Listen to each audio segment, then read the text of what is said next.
Auzubillahiminash-shaytanir-rajim. Bismillahir-rahmanir-rahim. अस्सलामु अलैकुम dear students, my name is Fazal Ahmed. आज का जो हमारा टॉपिक है वो यूजेस एंड बेसिस है, यूजेस ऑफ बेसिड्स है। और इससे प्रीवियस वीडियो में हमने यूजेस ऑफ एसिड्स को डिस्कस किया था। तो आज देखते हैं कि हमारे पास बेसिस कौन से और उनके क्या क्या यूजेस हैं। सबसे पहले हमारे पास है सोडियम हाइड्रोक्साइड। ये बेस सबसे ज़्यादा पाई जाती है और इसके यूजेस भी कई ज़्यादा हैं, लेकिन यहाँ पर आपकी बुक में डिस्कस किया हुआ है कि सर्फ बनाने में, साबुन बनाने में जितनी इंडस्ट्रीज़ जो बेस यूज़ करती हैं वो सोडियम हाइड्रोक्साइड होती है। ठीक है। उसके बाद नेक्स्ट जो हमारे पास बेस है वो कैल्शियम हाइड्रोक्साइड है। इसको भी कुछ हद तक ब्लीचिंग पाउडर बनाने में इस्तेमाल किया जाता है। और ब्लीचिंग पाउडर क्या है? सर्फ, साबुन और इस तरह के डिटर्जेंट्स बनाने में ये ब्लीचिंग पाउडर यूज़ होता है। इसके अलावा इस बेस को यूज़ किया जाता है न्यूट्रलाइज करने के लिए। किसको? हार्ड वाटर को। हार्ड वाटर बेसिकली क्या होता है? ये ऐसा पानी होता है जिसके अंदर कुछ ऐसे साल्ट्स होते हैं जिसकी वजह से ये पानी पिया नहीं जा सकता, इस्तेमाल नहीं किया जा सकता। तो ये उस पानी को सॉफ्ट करने के लिए या उस पानी को जो है न्यूट्रल करने के लिए ये बेस यूज़ की जाती है। इसके अलावा neutralising, it is also used for neutralising the acidic soil. अब ये एसिडिक का मतलब क्या है? तेजाबी मट्टी। कुछ इलाकों में बारिश होती है और उस बारिश के साथ जो है एसिड साथ गिरते हैं, तो उस बारिश को आप एसिडिक रेन कहते हैं या एसिड रेन कहते हैं।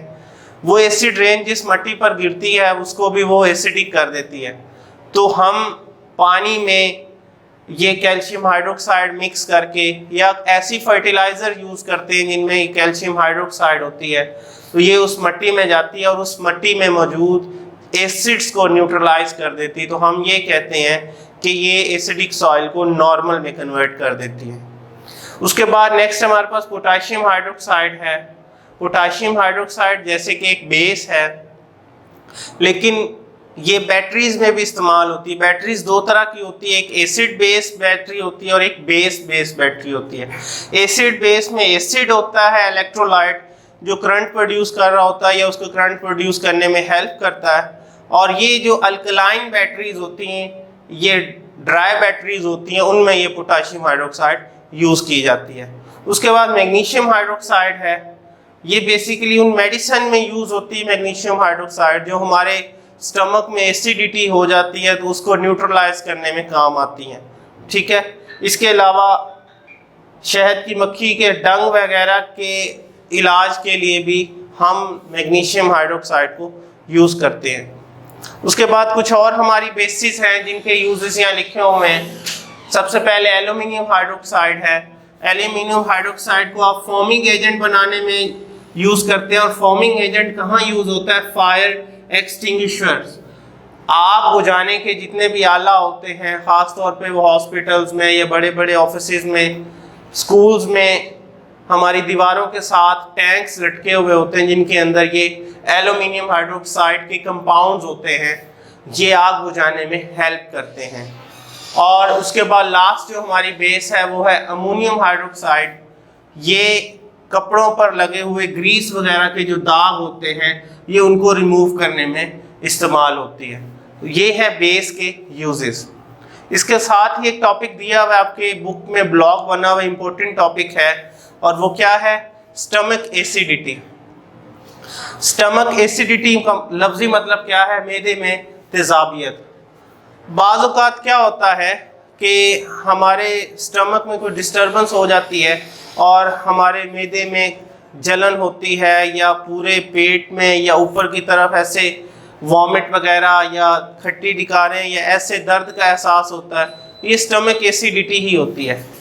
वैसे पहले हम बात कर लें कि जो स्टमक है वो कुछ केमिकल सब्सटेंसेस को सिक्रीट करता है, निकालता है, और वो केमिकल सब्सटेंसेस डाइजेशन में हेल्प करती हैं, हमारी खुराक को हजम करने में हेल्प करते हैं।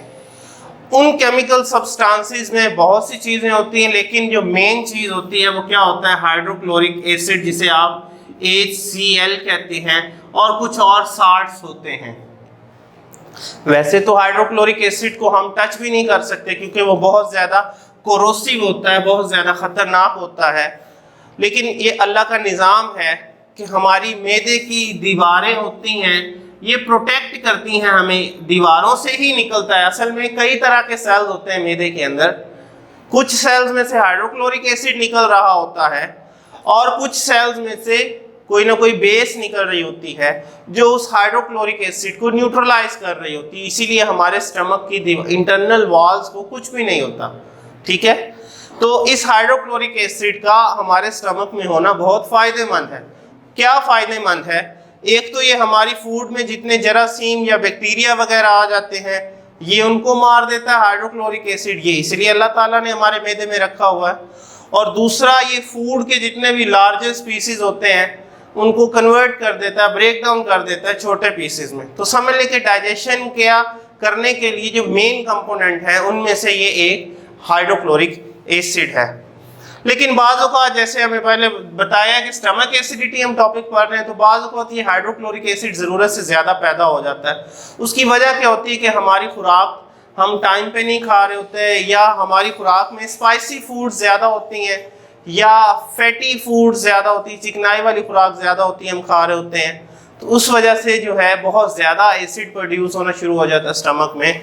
इस कंडीशन को हम हाइपर एसिडिटी कहते हैं या हार्ट बर्न कहते हैं। हार्ट बर्न इसलिए कहते हैं कि कोई जलन का एहसास ऐसे ऊपर की तरफ हमारी खुराक की नाली में, जिसे एसोफेगस कहते हैं, जो कि हम यहाँ बना भी सकते हैं, स्टमक बना हुआ है, तो ऐसे ऊपर की तरफ ये खुराक की नाली की तरफ भी ये जो बर्निंग सेंसेशन है, जलने का एहसास है, वो पैदा होता जाता है। इसीलिए इसे हार्ट बर्न भी कहते हैं। तो अब इस हार्ट बर्न से कैसे बचा जा सकता है? वैसे मेडिसिन हम देते हैं, उसके अलावा कुछ ऐसी एहतियातें हैं जिनको करने पर हम इस मसले से बच सकते हैं। जिसमें सबसे पहले क्या है कि ज़रूरत से ज़्यादा मत खाएं, अवॉइड ओवर ईटिंग।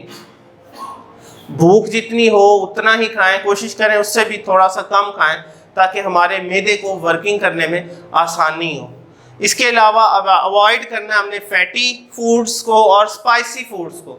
जितना अरसा ये मैदा डिस्टर्ब रहता है, कम से कम उतना अरसा जो है स्पाइसी और फैटी फूड से अवॉइड करना चाहिए। इसके अलावा सिंपल फूड ज़्यादा से ज़्यादा यूज़ करें और रेगुलर करें। रेगुलर मीन के जो खाने का वक्त है उसके वक्त के मुताबिक अपनी खुराक लें। ये नहीं कि दोपहर का खाना शाम को खा रहे हैं और शाम का खाना रात को खा रहे हैं, इसीलिए मैदे की जो वर्किंग है डिस्टर्ब हो जाती है।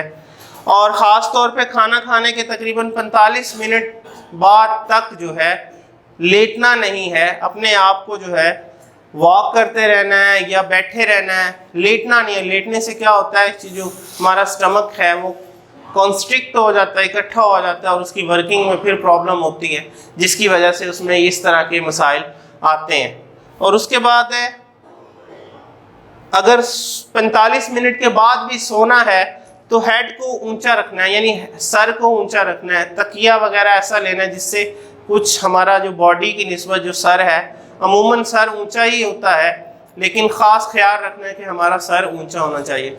तो ये 2 से 3 जो है प्रिवेंटिव मेजर्स हैं जिनको करने पर हम स्टमक एसिडिटी जैसे जो प्रॉब्लम से जल्द जो है वो छुटकारा हासिल कर सकते हैं।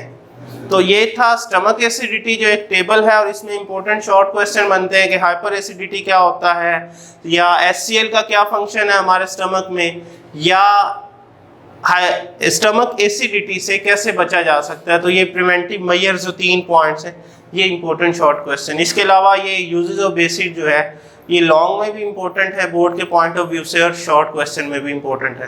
तो ये था आज का लेक्चर। इंशाल्लाह हम नेक्स्ट टॉपिक को अपने नेक्स्ट वीडियो में डिस्कस करेंगे।